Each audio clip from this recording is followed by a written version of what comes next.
Comme je l'ai souvent dit, c'est l'état d'esprit du groupe qui, associé à la qualité des joueurs, bien sûr, fait qu'on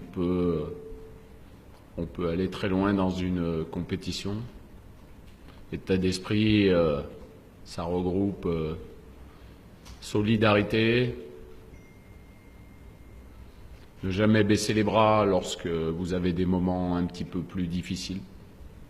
Voilà, c'est la clé de la réussite.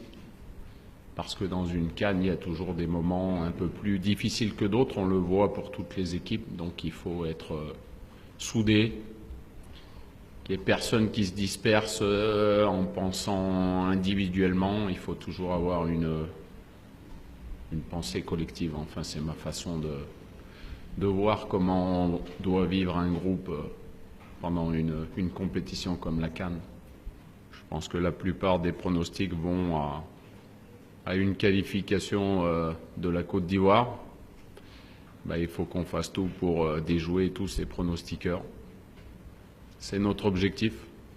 De toute façon, quand on est là, quand on a la chance de pouvoir rejoindre les quarts de finale, il faut être à la hauteur de ce match.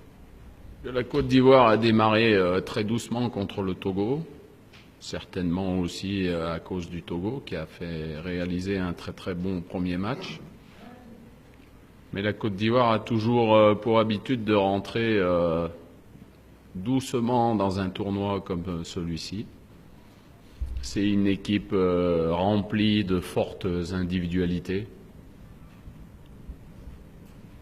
Donc quand on additionne autant d'individualités, forcément, ça fait une très très bonne équipe. Elle n'est pas championne d'Afrique pour rien.